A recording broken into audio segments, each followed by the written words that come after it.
Je m'appelle Jésus-Christ, Dieu m'a envoyé de vous parler. De l'amour de son prochain n'aime-vous et je vous bénira point car l'amour de Jésus-Christ, dans le contexte chrétien, est un concept central qui fait référence à l'amour que Jésus est censé avoir pour l'humanité. Selon la croyance chrétienne, Jésus est le Fils de Dieu venu sur terre pour sauver l'humanité de ses péchés. Son amour est considéré comme un amour profond, sacré et inconditionnel. L'amour de Jésus est souvent mis en avant dans le Nouveau Testament de la Bible, en particulier dans les enseignements et les actions de Jésus tels qu'ils sont rapportés dans les évangiles. Voici quelques exemples de passages bibliques qui mettent en lumière l'amour de Jésus. 1. L'amour du prochain Jésus enseigne l'importance d'aimer son prochain comme soi-même.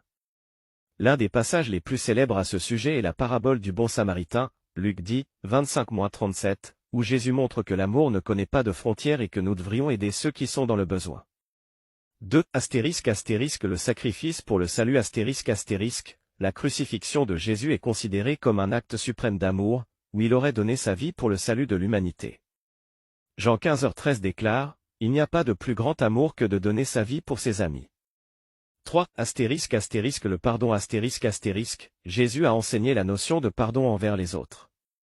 Il a montré cet amour et cette grâce en pardonnant aux pécheurs repentants et en les invitant à changer de vie. 4. L'accueil des pécheurs Jésus a souvent été critiqué pour sa fréquentation des pécheurs et des exclus de la société de son époque. Il a montré de l'amour envers ceux que d'autres rejetaient. L'amour de Jésus est un aspect central de la foi chrétienne, et beaucoup de chrétiens voient en lui un modèle d'amour, de compassion et de sacrifice.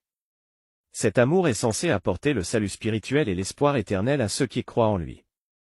Il est également considéré comme un exemple à suivre pour les chrétiens dans leurs propres relations et actions envers les autres, amour illimité de Dieu.